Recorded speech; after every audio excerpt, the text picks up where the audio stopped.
नमस्कार दोस्तों, इस ऑनलाइन प्लेटफॉर्म में आपका स्वागत है। आज अपन पढ़ रहे हैं लेखा शास्त्र के बारे में। आज अपन शुरुआत कर रहे हैं कक्षा 12th 12वीं की लेखा शास्त्र। और ये जो टॉपिक है ये केवल परिचय के बारे में है। कहने का मतलब लेखा शास्त्र का इतिहास क्या रहा है, कहाँ से लेखा शास्त्र की उत्पत्ति हुई है, उस उत्पत्ति के बारे में, इतिहास के बारे में आप आज थोड़ा अपन डिस्कशन करेंगे। कृपया ध्यान रखें।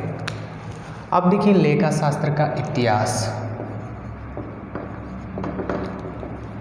लेखा शास्त्र का इतिहास, लेखा शास्त्र का इतिहास अपन बात करते हैं। इसका जन्म यानी लेखा शास्त्र का जन्म कब हुआ था, इसकी उत्पत्ति कब हुई थी, कब स्टार्ट हुई थी।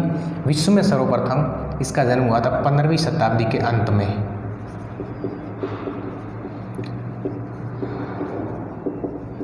15वीं शताब्दी के अंत में लेखा शास्त्र का शुरुआत हुआ था। वो 15वीं शताब्दी के अंत में शुरुआत हुई थी, यानी इसका जन्म हुआ था 15वीं शताब्दी के अंत में। वो भी कब? 1494 ईस्वी। 1494 ईस्वी। और 1494 ईस्वी में कौन था व्यक्ति या फिर शास्त्री था, वो कौन था, या जन्मदाता जिसको अपन कह सकते हैं, जन्मदाता था लुकास पेसियोली।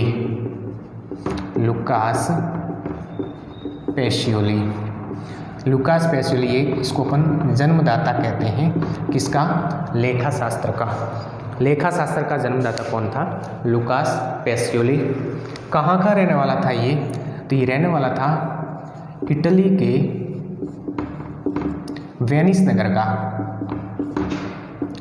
इटली के वेनिस नगर का रहने वाला था।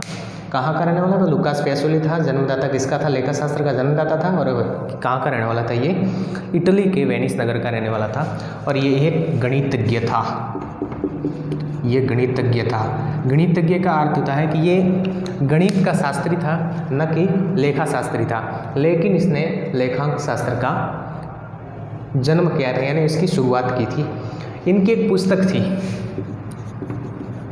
एक पुस्तक जिसका नाम था द कंपेसेट स्क्रीचर्स। द कंपेसेट स्क्रीचर्स, ठीक है, ये पुस्तक थी। ये पुस्तक लैटिन भाषा में लिखी गई थी। ये पुस्तक लैटिन भाषा में लिखी गई थी। वापस एक बार ध्यान दीजिए, जन्म कब हुआ था? 15वीं शताब्दी के अंत में। लेखा शास्त्र का जन्म 15वीं शताब्दी के अंत में हुआ था। और 1494 में लुकास पेसियोली जन्मदाता, इटली के वेनिस नगर के रहने वाले थे, गणितज्ञ थे। और इनकी पुस्तक थी द कंपेसेट स्क्रीचर्स, लैटिन भाषा की। अब लैटिन भाषा में थी, थोड़ी हार्ड थी, सभी को समझने में आसानी नहीं हो रही थी, यानी कठिनाइयाँ हो रही थी। तो इसका अंग्रेजी में अनुवादन हुआ था 1543 ईस्वी। अंग्रेजी में अनुवादन हुआ था 1543 ईस्वी में। और ये किसने किया था? ओल्ड कैसिल ने। किसने किया था? ओल्ड कैसिल ने अंग्रेजी में अनुवादन किया था द कंपेसेट स्क्रीचर्स की, जो पुस्तक है लैटिन भाषा में लिखी हुई है, लुकास पेसियोली की है। और इटली के वेनिस नगर के रहने वाले थे, गणितज्ञ थे, उनकी पुस्तक थी लैटिन भाषा में लिखी हुई। उसका अंग्रेजी में अनुवादन किसने किया था? ओल्ड कैसिल ने। यहाँ पे लिख सकते हो अंग्रेजी में अनुवादन, अंग्रेजी में अनुवादन किया था, ठीक है, अंग्रेजी में अनुवादन किया था ओल्ड कैसिल ने। फिर इसके बाद में आपको ध्यान रखना है, जो भी आपके इंग्लिश सिस्टम आरंभ हुई थी लेखा शास्त्र में या लेखांकन में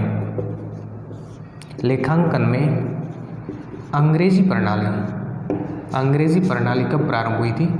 अंग्रेजी प्रणाली 1795 ईस्वी में। 1795 ईस्वी में प्रारंभ हुई। और यहाँ पे अंग्रेजी प्रणाली की पुस्तक लिखी थी किसने? प्रारंभ करने वाला कौन था? पुस्तक लिखी थी the English system of book keeping.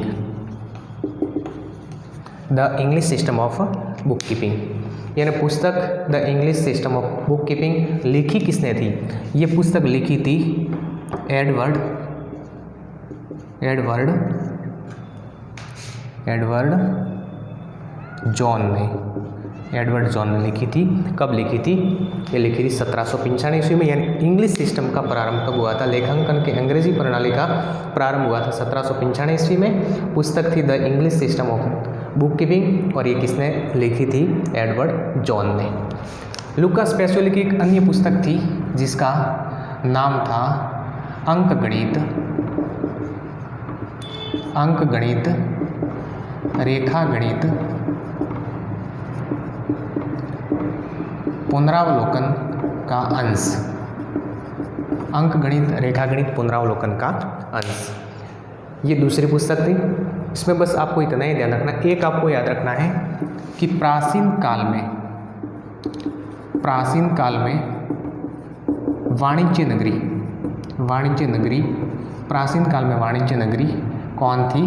तो वो थी बेबीलोनिया को कहा जाता था। बेबीलोनिया। प्राचीन काल में वाणिज्य नगरी किसको कहा जाता था? बेबीलोनिया को कहा जाता था। ये थोड़ा सा अपन को ध्यान रखना है। इसके बाद में देखिए एक आता है दोहरा लेखा सिस्टम। दोहरा लेखा प्रणाली का सिद्धांत किसने दिया था?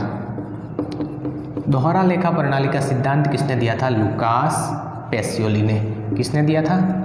लुकास पैसियोली ने। दोहरा लेखा प्रणाली का सिद्धांत किसने दिया था? लुकास पैसियोली ने। ये जो बात थी ये लेखा शास्त्र के इतिहास की बात थी। अब वापस इसको एक बार रिवाइज करते थे। देखिए लेखा शास्त्र का इतिहास, जन्म इसका 15वीं शताब्दी के अंत में बताया जा रहा है। 1494 ईस्वी लुकास पैसियोली जन्मदाता थे और इटली के वेनिस नगर के रहने वाले थे। उन्होंने एक पुस्तक लिखी थी और ये गणितज्ञ थे। पुस्तक क्या थी? The कंपेसेड scriptures. लैटिन भाषा की थी और लैटिन भाषा को समझने में थोड़ी कठिनाई होती थी, इसलिए उसको अंग्रेजी में अनुवादन 1543 में ओल्ड कैसिल ने किया था। और लेखांकन में अंग्रेजी प्रणाली इंग्लिश के माध्यम से कब लेखांकन स्टार्ट हुआ? 1795 ईस्वी में। और पुस्तक कौन सी थी? The English system of book keeping. किसने लिखी थी? एडवर्ड जॉन ने। कब लिखी थी? 1795 ईस्वी में। इसके बाद में प्राचीन काल में वाणिज्य नगरी कौन सी थी? तो बेबीलोनिया को वाणिज्य नगरी कहा जाता था। और दोहरा लेखा प्रणाली का सिद्धांत किसने दिया था? लुकास पैसियोली ने। ये थी कुछ बातें जो लेखा शास्त्र के इतिहास के बारे में जानकारी होना जरूरी है। शायद ये देखिए कक्षा 12वीं के सिलेबस में ये नहीं है, लेकिन जानकारी होना अनिवार्य है। ठीक है ना, कि लेखा शास्त्र का इतिहास कोई भी पूछ सकता है कि आपके लेखा शास्त्र का जन्म कब हुआ? तो 15वीं शताब्दी के अंत में। जन्मदाता कौन थे? तो लुकास पैसियोली। क्या वो लेखा शास्त्री थे? नहीं थे। वो कौन थे? गणितज्ञ थे।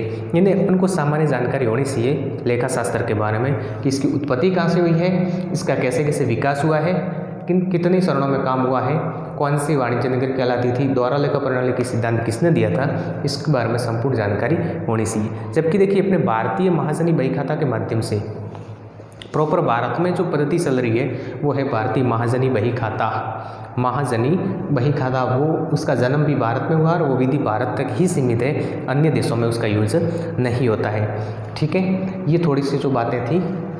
कल अपन स्टार्ट करेंगे कक्षा 12वीं के अकाउंटेंसी, और अकाउंटेंसी का संपूर्ण सिलेबस सीमित समय में करवा दिया जाएगा। ठीक है, ऐसे ही हमारे साथ में बने रहें। धन्यवाद।